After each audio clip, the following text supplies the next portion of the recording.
Hola nuevamente, bienvenidos y bienvenidas a Cines de Arte y de Autores. Hoy nos vamos con el texto El diario de un cura rural y la estilística de Robert Bresson. Como habíamos visto en el capítulo anterior, que se titulaba En defensa de un cine impuro, André Bazin hacía una defensa de las adaptaciones de teatro o de novelas literarias en el cine. Por el momento vamos a ver cómo Bazin se centra en la adaptación que Robert Bresson hace en 1950 de la novela El diario de un cura rural de Georges Bernanos, publicada inicialmente en 1936. Dice Bazin: Bresson se niega a transformar en diálogo, no me atrevo a decir en cine, los pasajes del libro en los que el cura nos cuenta a través de sus recuerdos una conversación. Habría en ello una primera falta de verosimilitud, ya que Bernanos no nos garantiza en absoluto que el cura haya escrito palabra por palabra lo que ha oído.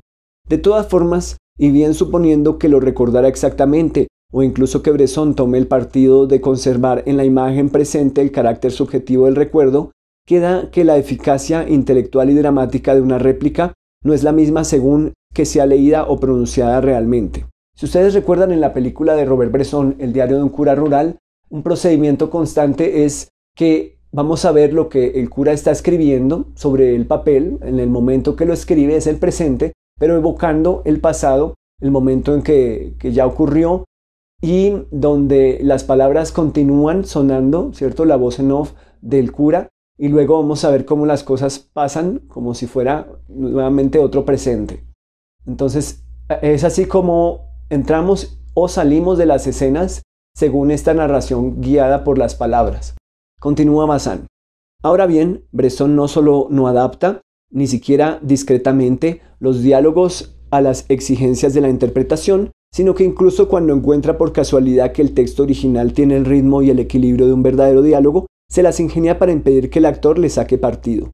Muchas réplicas dramáticamente excelentes quedan así sofocadas por la manera de decir, entre comillas, recto tono, impuesta a la interpretación. Cuando Bazin dice recto tono, podríamos quizás sustituir ese término recto tono por austeridad. Quizás Bresson no quiere dramatizar de más las situaciones que ya venían dramatizadas en la novela. Estuve haciendo el ejercicio de leer la novela de Georges Bernanos y me encontré con que efectivamente los diálogos en ocasiones son más largos. Bresson lo que hace es una especie de recorte, una economía de esos mismos diálogos, no porque los sintetice, sino que los sigue respetando, pero los acaba en otro momento, o hace una elipsis en donde puede permitirse dejar la primera parte del diálogo, quitar la parte central y terminar con la parte final del diálogo, haciendo pequeños recortes. Lo entendemos porque se trata también de ahorrar tiempo. Hay diálogos que son muy largos entre dos personajes y pues también por razones de ritmo es necesario pues que los diálogos no duren demasiado. Lo podríamos entender así, como pasaría con cualquier otra película o adaptación. Sin embargo, cuando Bazin dice el recto tono, podríamos llamarle también ese carácter de término plano de los diálogos, en donde no se trata de darle ningún énfasis. Si ustedes recuerdan la escena en donde el cura y la condesa están hablando acerca del niño de la condesa que murió y que ella aún no puede olvidar, y que básicamente es como el centro dramático de esta escena, ¿cierto? Si ustedes lo leen en la novela, va a parecer que es mucho más intenso, ¿cierto? Va a parecer que es un enfrentamiento de una réplica constante. Va a parecer que no hay silencios entre las preguntas y las respuestas, entre las réplicas que se dan estos dos. Pero si cuando lo vemos en la película de Bresson, hay espacio para silencios. Pareciera que Bresson les cambia el ritmo. Pareciera que las partes donde van a ser donde son más álgidas en la novela, Bresson evidentemente las va a aplanar aquí. Y evidentemente en la novela pareciera que la condesa se estuviera descomponiendo, que estuviera ya gritando al cura, pero en la película de Bresson las emociones son más contenidas aún, y igualmente los gestos de los actores. Pareciera que Bresson no les da pie para exagerar la situación, o para sobredramatizarla, o para ponerle más sufrimiento, o para que se desgarren las vestiduras, digámoslo así. Pareciera que están muy contenidos los actores y que las partes fuertes, digámoslo, las intenciones fuertes están más que todo en las palabras, pero no en la forma en que se dicen estas palabras. Esto es clave porque nos empieza a dar cuenta de un sistema que Bresson empieza a forjar desde aquellos años. Bazin no va a ver este sistema desarrollado por completo porque Bazin muere a finales de 1958, pero Bresson continúa haciendo más películas en donde desarrolla unos métodos de depuración todavía un poco más, si se quiere, extremos. Aquellos métodos están descritos de alguna manera en su libro Notas sobre el cinematógrafo. En algún momento lo vamos a analizar con más calma, pero ahora por lo menos vamos a referirnos a algunas notas puntuales de las que Bresson escribió entre 1950 y 1959. Podemos intuir que muchas de esas notas tienen origen en esta experiencia al filmar Diario de un cura rural. ¿A qué se refiere André Bazin con la estilística de Robert Bresson? ¿Qué es un estilo? ¿Es acaso un conjunto de rasgos o de formas usados con frecuencia o sistemáticamente, consistentemente, para dar cuenta de diversos contenidos dentro de la obra de un mismo autor? Si ustedes han visto las películas de Robert Bresson anteriores a El diario de un cura rural, habrán observado algunos rasgos de estilo. ¿Han notado algunas formas constantes, sistemáticas, usadas por Bresson en sus puestas en escena? Bueno, sin que lo mencione Bazin, yo me atrevería a decir que en las películas precedentes de Bresson se ve un uso de la profundidad de campo. Podemos ver personajes que suelen venir del fondo del cuadro hacia el frente, ¿cierto? O irse desde el frente hacia el fondo del cuadro, y eso también lo vamos a ver en el diario de un cura rural. Este recurso lo usó Bresson, por ejemplo, en su primer corto, una comedia llamada Les Affaires Publiques. Podemos ver cómo el personaje avanza de derecha a izquierda y luego se va en profundidad. En Los Ángeles del Pecado, igualmente podemos ver cómo los personajes vienen desde el fondo hacia el frente. Este es un recurso que Bresson usa en varias ocasiones, diría yo que por razones de economía, para que un personaje pase de un espacio al otro en los menores tiempos posibles y nos revelen espacio de una manera sencilla, práctica. Y también lo vamos a ver en Las Damas del Bosque de Bolonia. En el diario de un cura rural también vamos a ver al cura irse desde los espacios del frente hasta la profundidad o viceversa, venir de una profundidad desde un paisaje, desde el exterior hasta el interior.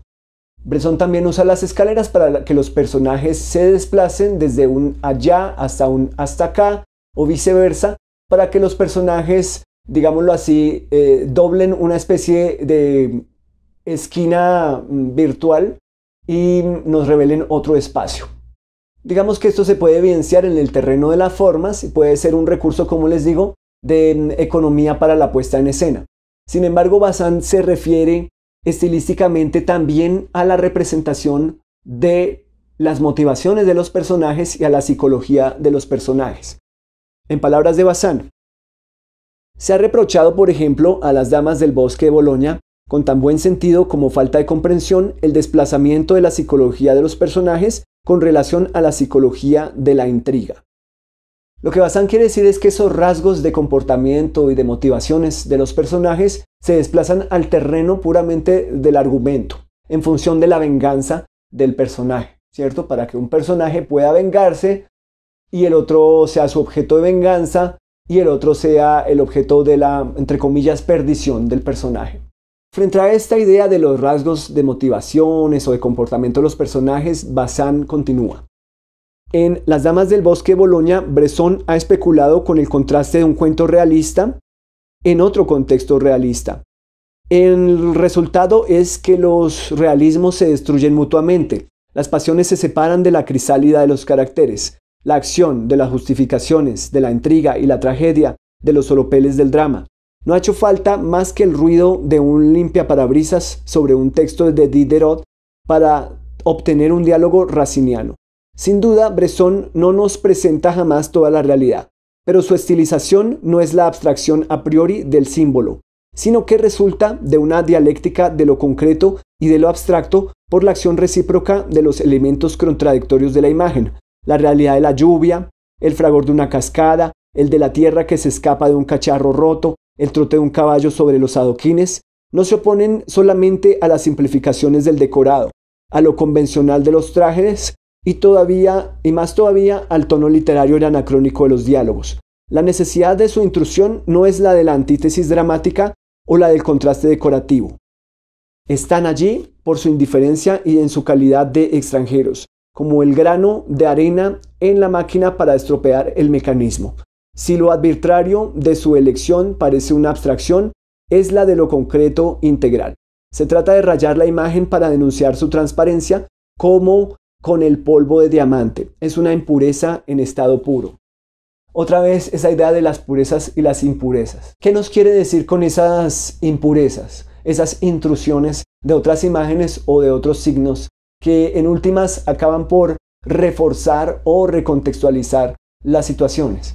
Por ejemplo, se refiere a las lluvias en Las damiselas del bosque de Boloña. Si ustedes recuerdan el encuentro entre el protagonista y Agnès, está el elemento de la cascada, ¿cierto? Está el elemento de la cueva. Son unos elementos de la naturaleza que van a transformarse en unas metáforas más allá, ¿cierto?, de simplemente ser el elemento realista. Vamos a ver cómo Bresson nos saca del tiempo por un momento, a través de la lluvia, a través de la cascada, a través de la entrada a la cueva, ¿verdad? Son lugares donde pareciera que el tiempo no va a transcurrir, son los espacios de la pareja entre el protagonista y Agnès. Es curioso que uno de los diálogos de Los ángeles del pecado de Bresson enuncia una metáfora similar con el polvo. Otro de los diálogos de Los ángeles del pecado dice en algún momento que nada es por azar, todo es símbolo. Podría referirse a esta misma idea que trata de elaborar aquí Bazin.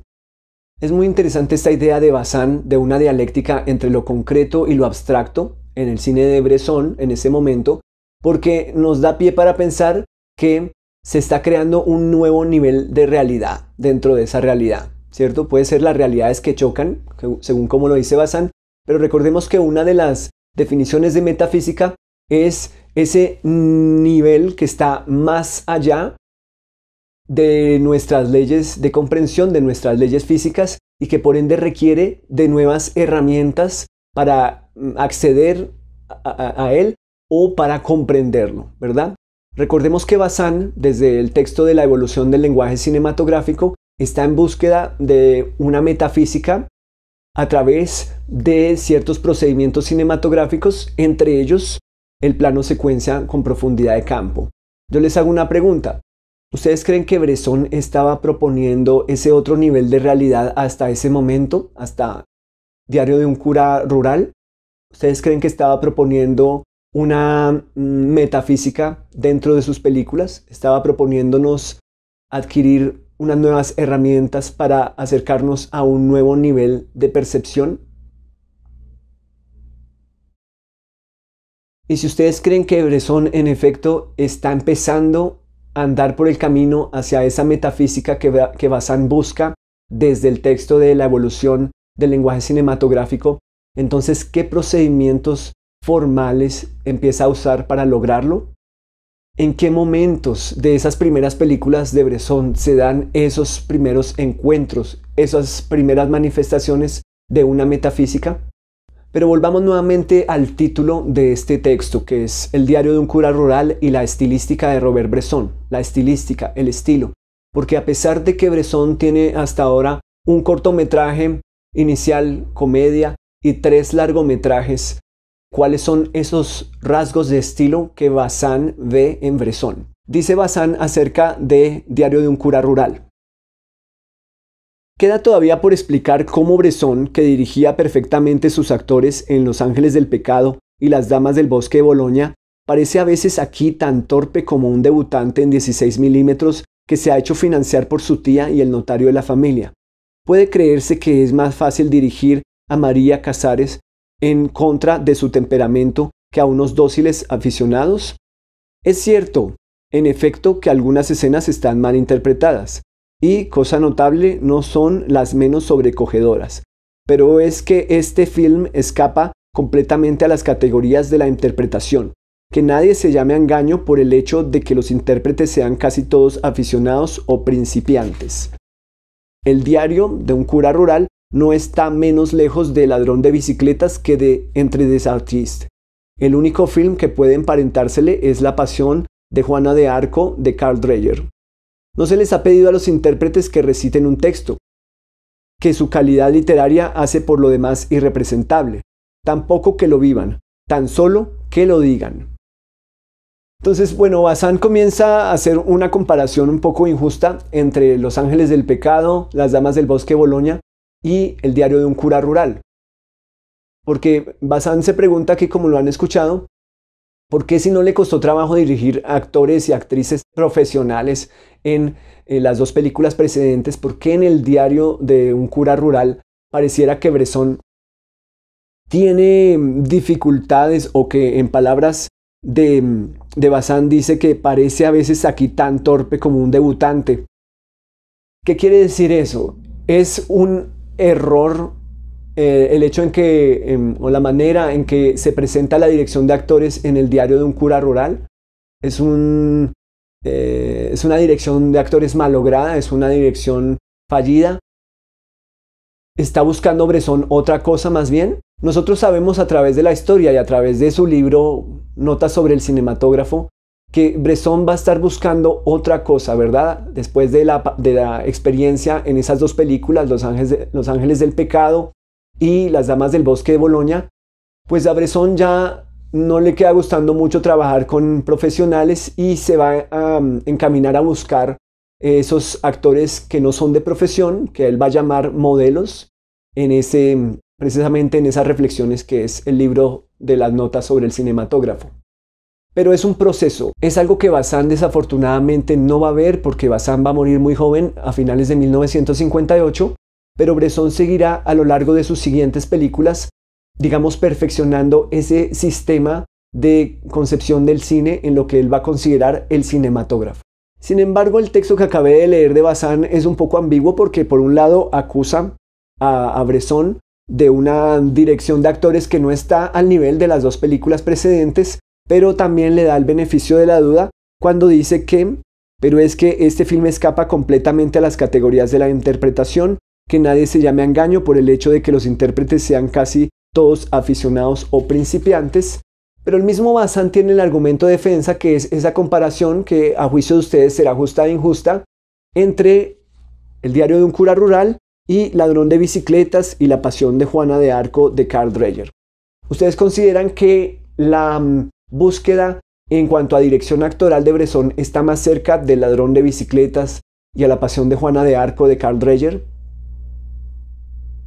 ¿Consideran ustedes que Bresson está más cerca de buscar rostros, cuerpos, buscar sentimientos, más no sentimentalismos, buscar eso que hay escondido en los rostros humanos, en los cuerpos, en los gestos, que hasta ahora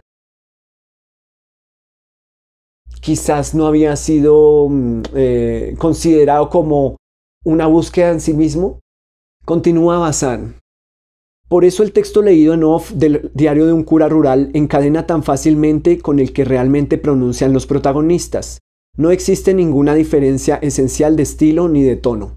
Esta postura previa se opone no solo a la expresión dramática del actor, sino también a toda expresividad psicológica.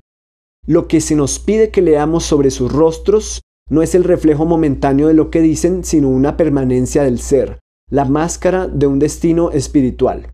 De aquí que este film, entre comillas, mal interpretado, nos deja, sin embargo, el sentimiento de la necesidad imperiosa de unos rostros. La imagen más característica en este sentido es la de Chantal en el confesionario. Vestida de negro, oculta en la penumbra, Nicole l'Admiral no deja aparecer más que una máscara gris que vacila entre la noche y la luz, imprecisa como un sello sobre la cera.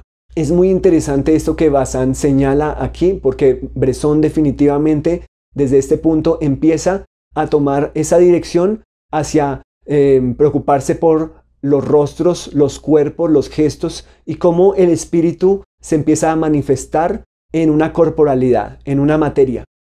Entonces aquí vamos a ver que Bazán se interesa por ver de qué manera se generan esas imágenes acerca de esa materialización frente a nuestros ojos. Y es algo muy importante porque en las notas sobre el cinematógrafo, precisamente Bresson va a hablar de hacer visible lo invisible. Ya habíamos visto que en películas como Los Ángeles del Pecado o Las Damas del Bosque de Boloña hay algunas sombras sobre los personajes que nos van a decir algo también sobre su moral, que van a hacer un énfasis o a reafirmar lo que los personajes son o lo que están viviendo en aquel momento, con el manejo de las luces, como podríamos verlo en el cine negro, ¿verdad? Acerca de esas morales, dobles morales, ¿cierto? Velos, máscaras de la moral, ¿cierto?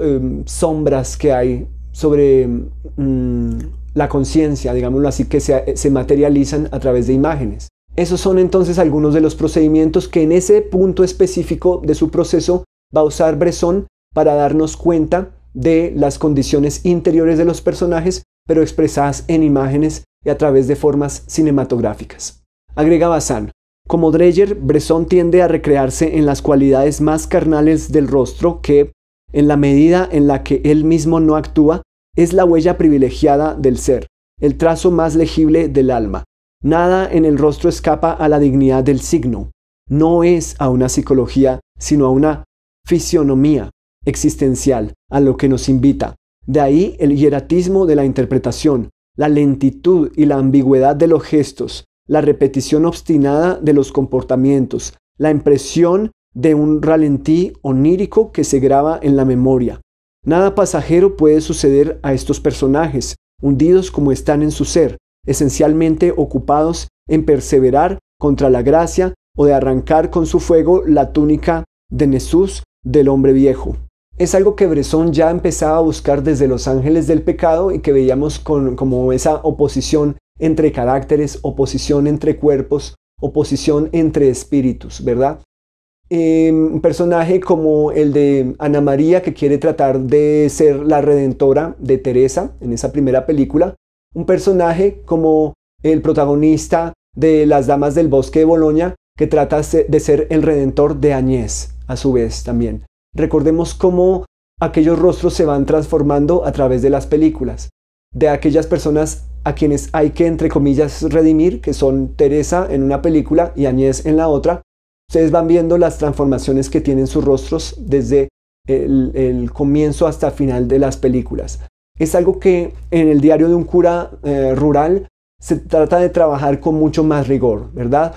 Creo que ustedes no van a olvidar aquellos rostros del diario de un cura rural, especialmente de la condesa, Chantal, el conde y por supuesto el del cura protagonista. Continúa Bazán: no evolucionan. Los conflictos interiores, las fases del combate con el ángel no se traducen con claridad en su apariencia. Lo que vemos habla más bien de una concentración dolorosa, de los espasmos incoherentes del parto o de la muda de un animal. Si Bresson despoja a sus personajes, lo hace en un sentido estricto. Y vamos a ver que con el paso de los años, Bresson es aún más riguroso en ese despojamiento, en esa depuración de todo lo que está sobrando para lograr ese camino hacia la materialización del espíritu, hacia lo que él considera que es lo esencial, lo invisible que se debe hacer visible en esos cuerpos o en esos rostros de esos personajes. Lo vamos a ver con mucha más fuerza en las películas que vienen después del diario de un cura rural. Lastimosamente, Bazán ya no estaba para seguir haciendo estos análisis, que hubiera sido pues una cosa muy interesante de apreciar. Dice Bazán: opuesto al análisis psicológico, el film resulta, como consecuencia, no menos ajeno a las categorías dramáticas. Los acontecimientos no se organizan según una mecánica de las pasiones cuya realización satisfaría al espíritu. Su sucesión es una necesidad en lo accidental, un encadenamiento de los actos libres y de coincidencias. A cada instante, como a cada plano, le basta su destino y su libertad. Tienen sin duda una orientación, pero se colocan separadamente sobre el espectro del imán como el polvo de las limaduras. Otra vez la metáfora del polvo, recuerden que se había usado en Los Ángeles del Pecado. Y valga la pena hacer este paréntesis, hay diálogos en las películas de Bresson que después van a ser instrumentalizados y van a ser convertidos en formas en películas posteriores. Un ejemplo concreto va a ser el del texto El viento sopla donde quiere, que es un texto de la Biblia que es mencionado en la novela de Bernanos, en el diario de un cura rural, que también va a servir de subtítulo para la siguiente película de Robert Bresson, que es Un condenado a muerte se escapa o El viento sopla donde quiere. Y recordemos que en el diario de un cura rural también hay una mención a aquel diálogo que va a resonar muchísimo, que es hay que mantener intacto el espíritu, que es un diálogo que ustedes van a apreciar también en Un condenado a muerte se escapa. En el diario de un cura rural vamos a ver cómo los personajes de Bresson empiezan a mirar hacia abajo, que es una codificación de cierto tipo de teatro en donde quiere decir que hay sentimiento de culpa, que hay autocontención, ¿cierto? Que hay pérdida quizás de confianza, pero esa mirada hacia abajo que van a empezar a usar algunos de los personajes en el diario de un cura rural es algo que está en los textos de la novela, pero también lo va a usar Bresson en muchas de sus películas posteriores. Algo interesante es que Bazin se refiere a la estructura de la película El diario de un cura rural de la siguiente manera. La verdadera estructura según la cual se desarrolla el film no es la de la tragedia, sino la de, entre comillas, el juego de la pasión, o mejor todavía, la del camino de la cruz. Cada secuencia es una estación. La clave nos la da el diálogo en la cabaña entre los dos sacerdotes cuando el cura de Ambricourt descubre su preferencia espiritual por el Monte de los Olivos. Entre comillas, ya es bastante que nuestro Señor me haya hecho la gracia de revelarme hoy por la voz de mi viejo maestro que nada me arrancará del puesto escogido por mí desde toda la eternidad, que soy un prisionero de la santa agonía. Cierra comillas. La muerte no es el destino fatal de la agonía, sino su término y la liberación. Sabemos a qué soberano ordenamiento, a qué ritmo espiritual responden los sufrimientos y los actos del cura. Representan su agonía. Quizá no sea inútil señalar las analogías cristológicas que abundan al final de la película, porque tienen razones para pasar inadvertidas. Así, los dos desvanecimientos en la noche, la caída en el barro, los vómitos de vino y de sangre, donde se encuentran, en síntesis, metáforas estremecedoras acerca de las caídas de Jesús, de la sangre de la pasión, de la esponja con el vinagre y de las manchas de los salivazos. Bazin ha dado totalmente en el clavo con esta estructura y por supuesto ustedes van a ver cuáles son las estaciones y las diferentes analogías entre los personajes del Vía Crucis con lo que está pasándole al cura y por supuesto el desenlace que tendrá. Continúa Bazin. La vida del cura de Ambricourt no imita de ninguna manera la de su modelo, sino que la repite y la representa. Cada uno lleva su cruz y cada cruz es diferente, pero todas son la de la pasión. Sobre la frente del cura, el sudor de la fiebre se hace sangre. Así, por vez primera, sin duda, el cine nos ofrece no solamente un film en el que los únicos verdaderos acontecimientos, los únicos movimientos sensibles son los de la vida interior, sino más aún una nueva dramaturgia, específicamente religiosa, mejor teológica, una fenomenología de la salvación y de la gracia.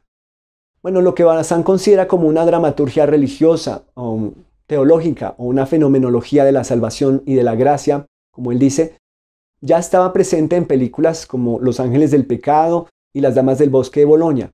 Sin embargo, lo que vamos a ver que hace Bresson a través de cada película, de ahí en adelante, es depurar aún más y más. Hacer que la búsqueda de la redención y de la gracia sean absolutamente más depuradas, que no haya elementos de artificio, sobre todo de la industria del cine y del espectáculo, para que ese encuentro con lo espiritual sea aún más trascendente. ¿Ustedes recuerdan la visita que hace Ana María a Teresa en Los Ángeles del Pecado, allá con los barrotes de la prisión en medio de las dos?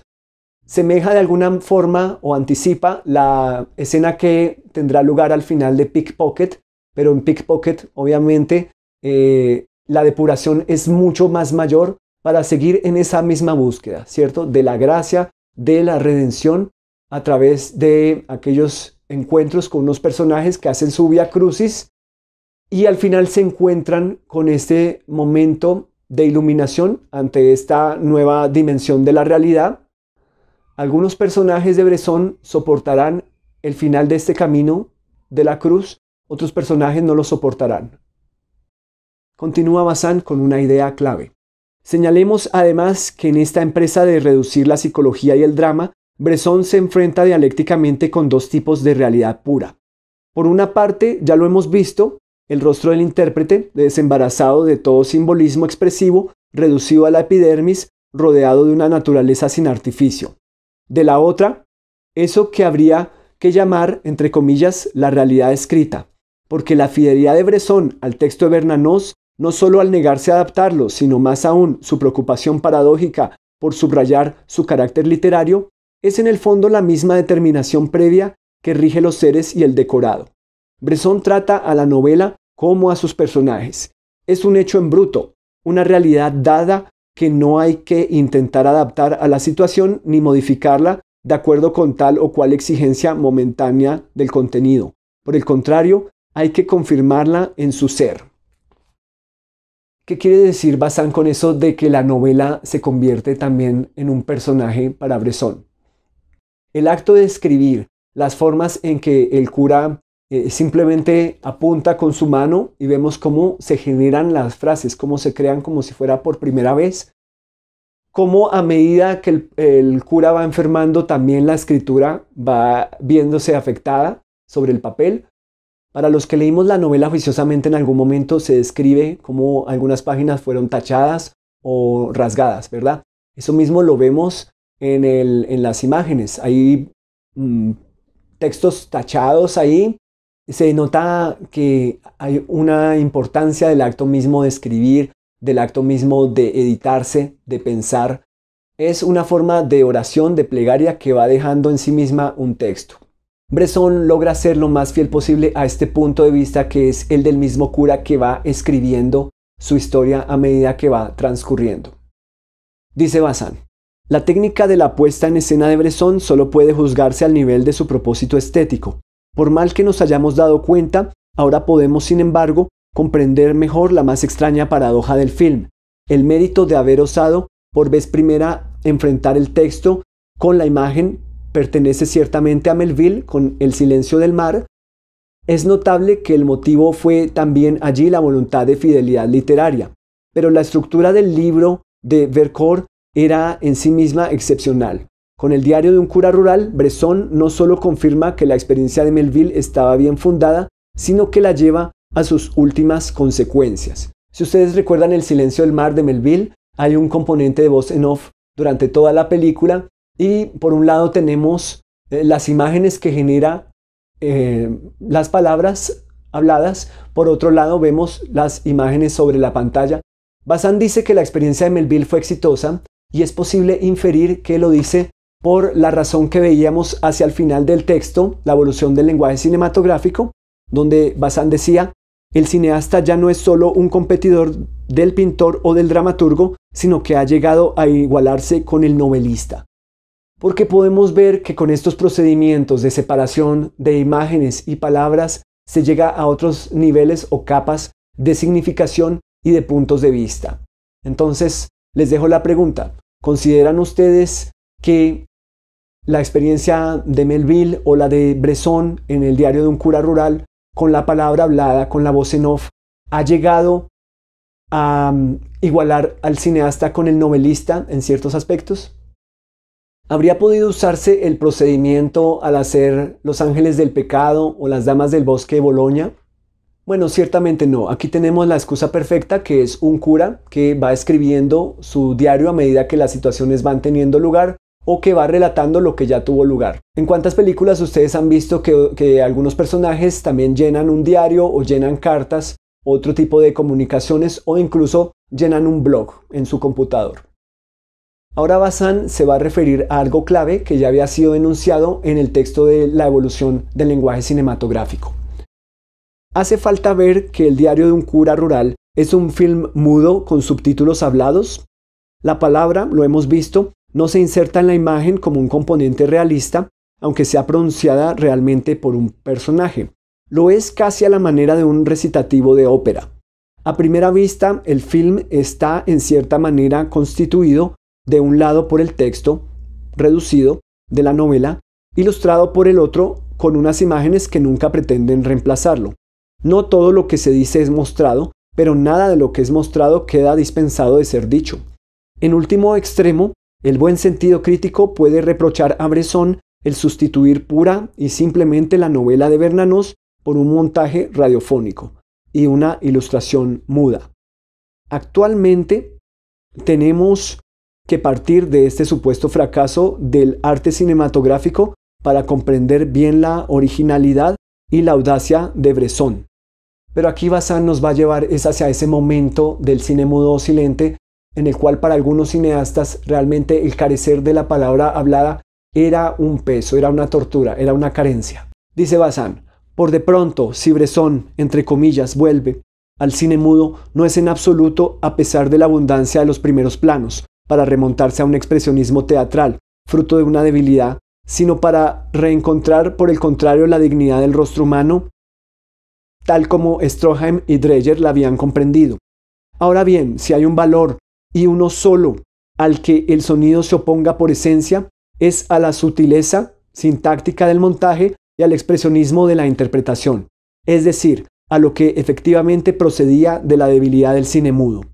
Pero habría que ver si todo el cine mudo era realmente así.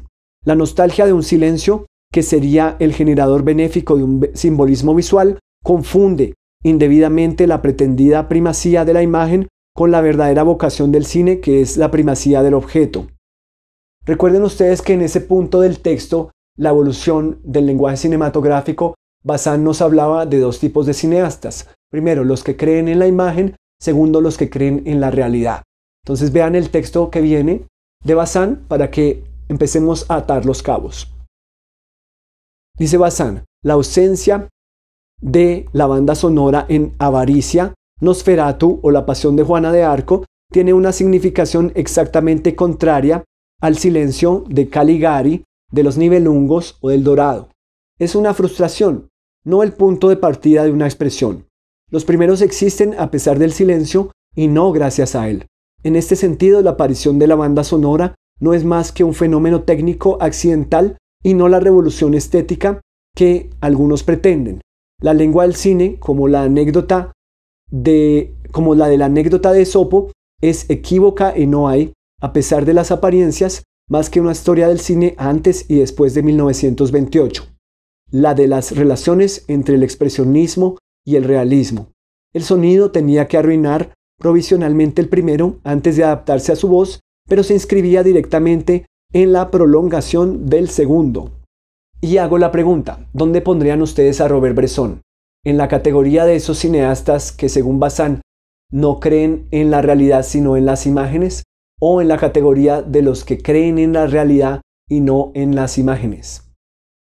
Es una pregunta truculenta porque, como lo veíamos en ese texto de la evolución del lenguaje cinematográfico, esta categorización de Bazin estaba sujeta a un periodo específico en la historia del cine que él hacía hasta ese momento. Sin embargo, como lo veíamos al final del mismo capítulo, otros cineastas pueden darse el lujo de pasar de una categoría a la otra, como rasgos de estilo, como él mismo lo sugería con Alfred Hitchcock. Creo que existen pocos films cuyas fotografías separadas sean más decepcionantes. La ausencia frecuente de composición plástica, la expresión forzada y estática de los personajes traicionan por completo su valor en el desarrollo del film, y sin embargo tampoco deben al montaje su increíble suplemento de eficacia. Bueno, Bazin lo dice directamente. Según él, hay ausencia frecuente de composición plástica. Dice: creo que existen pocos films cuyas fotografías separadas sean más decepcionantes. Pero si ustedes leen con juicio las notas sobre el cinematógrafo, se darán cuenta que eso es básicamente lo que Bresson empezará a buscar, ¿cierto? No tanto lograr imágenes bellas, sino imágenes que traten de revelar otras cosas. Entonces, si ustedes ven, de todas formas, Bazin es un poco injusto a mi juicio con el diario de un cura rural, porque se buscan las composiciones, se busca el uso de la profundidad de campo, se busca que los personajes hagan recorridos entre espacios, Hay composición y recomposición a medida que los personajes avanzan entre la profundidad y el frente. Y, no es que no haya composición del todo, quizás no son las composiciones que Bazán esperaría o la idea que él tiene por composiciones bellas o creativas, pero hay cierta consistencia a lo largo de toda la película en esas composiciones. Si ustedes van a ver la manera en que se compone con los árboles muertos, en la manera en el bosque, en la oscuridad, la manera en que el cura viene de la profundidad o se va en la profundidad. Hay unas ciertas ideas de consistencia y son sistemáticas, están presentes a lo largo de la película, o sea que no hay azar, no hay nada hecho de forma gratuita. Leamos una de las notas sobre el cinematógrafo en el libro de Bresson. Si una imagen contemplada aparte expresa algo con claridad, si comporta una interpretación, no se transformará al contacto con otras imágenes. Las otras imágenes no tendrán ningún poder sobre ella y ella no tendrá ningún poder sobre las otras imágenes, ni acción ni reacción. Es definitiva e inutilizable en el sistema del cinematógrafo. Un sistema no lo regula todo, es el comienzo de algo. ¿Creen ustedes que Bresson leyó a Bazin y elaboró la nota como para contestarle o reforzar esta idea? ¿Creen ustedes que Bazin quizás le dio la idea a Bresson para continuar en esta dirección, digamos que de una forma más radical, en las que las imágenes, aún estando juntas, no van a necesitar estar juntas para significar algo? O mejor aún, con la nota que sigue después, escrita por Bresson, dice: aplicarme a imágenes insignificantes, no significantes. Quiere decir que ya la imagen no va a ser símbolo, tal como pasaba o como se decía en Los Ángeles del Pecado, que nada es gratuito, sino que todo es símbolo. Estamos ante un Bresson que posteriormente va a seguir con la idea que Bazin descubrió o que observó dentro de su cine y que la va a llevar incluso más allá, hacia una depuración y una austeridad aún más extrema. Aquí Bazin viene con una nueva idea que va a diferenciar la adaptación hecha por Bresson de El diario de un cura rural de otras adaptaciones en general. Escuchemos a Bazin. Pero en El diario de un cura rural es aún un caso diferente. Su dialéctica de la fidelidad y de la creación se centra en último análisis en una dialéctica entre el cine y la literatura.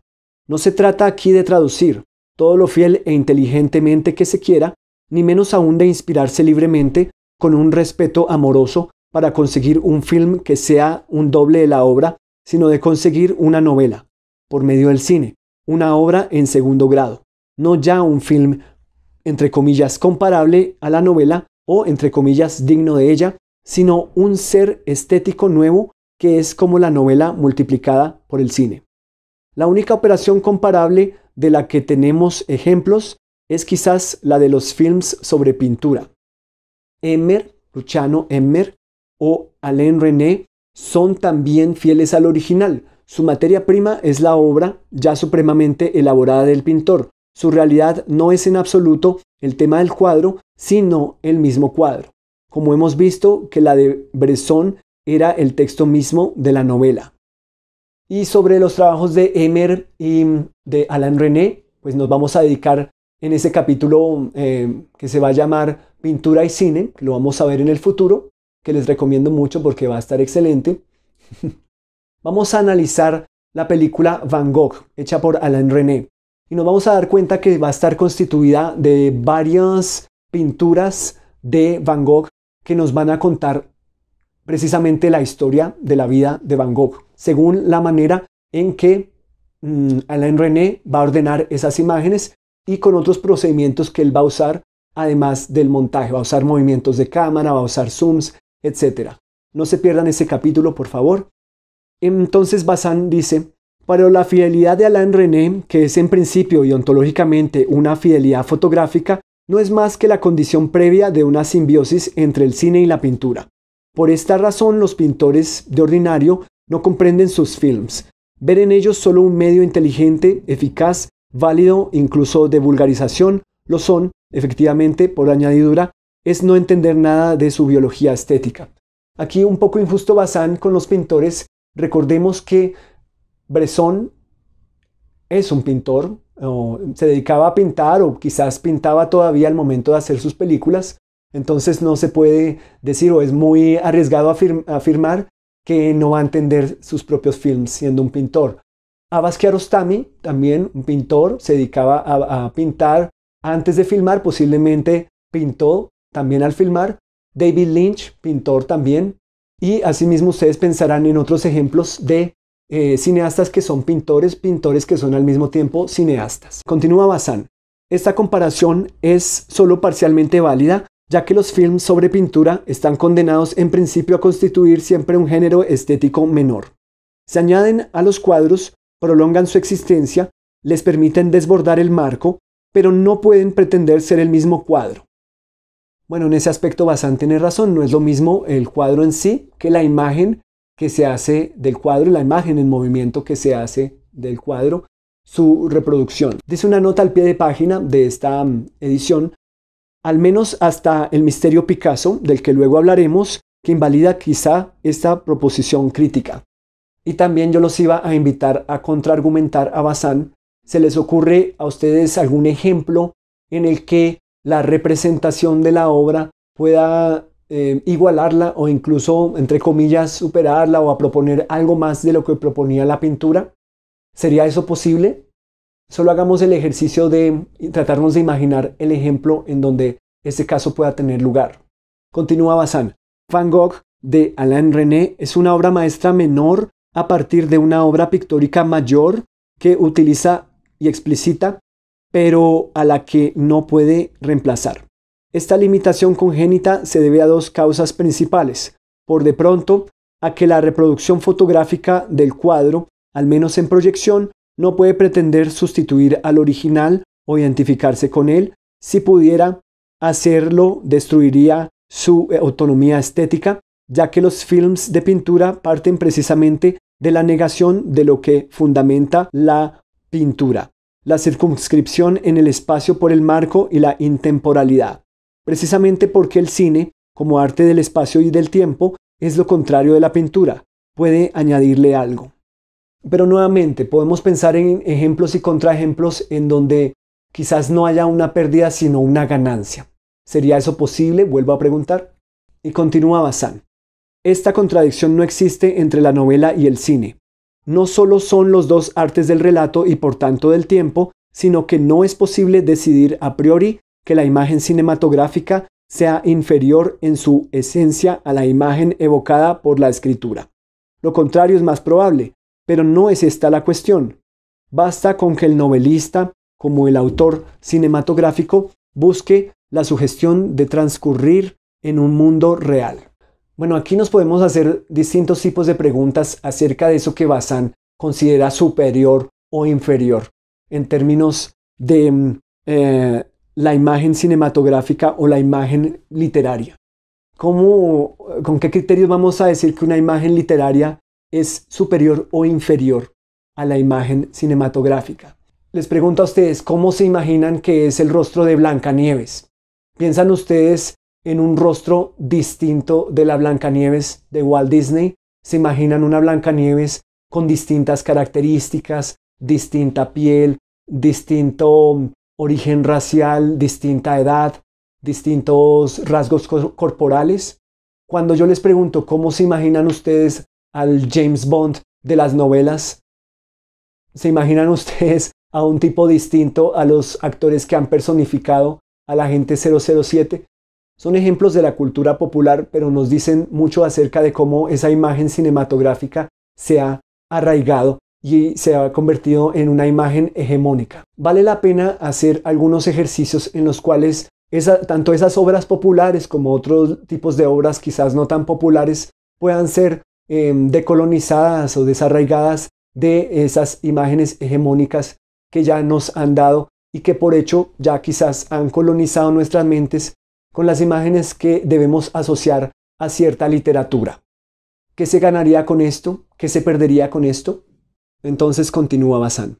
Establecidas estas similitudes esenciales, la pretensión de escribir una novela en cine no resulta absurda, pero el diario de un cura rural viene a hacernos comprender que es todavía más fructuoso el especular sobre sus diferencias que sobre sus puntos en común, más el acusar la existencia de la novela por medio del film que el disolverla.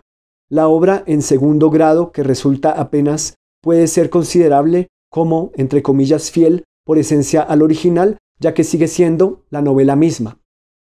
Pero, sobre todo, no es, entre comillas, mejor en absoluto, tal juicio no tendría sentido, sino, entre comillas, más que el libro.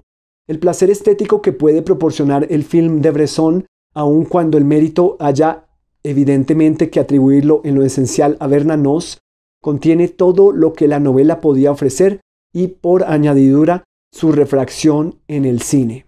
Nuevamente, Bazin, experto en dejar términos abiertos, nos va a lanzar esta nueva idea para que juguemos con ella y esperemos quizás que sea elaborada en otro capítulo más adelante. La refracción en el cine. ¿Cuál es esa idea de refracción? ¿Cómo se da? ¿Y cuáles son sus características? Llegamos al final de esta nueva entrega. Gracias por acompañarme nuevamente. Gracias por suscribirse a este canal, Cines de Arte y de Autores. Y así nos veremos la próxima semana con un nuevo texto dedicado a qué es el cine de André Bazin.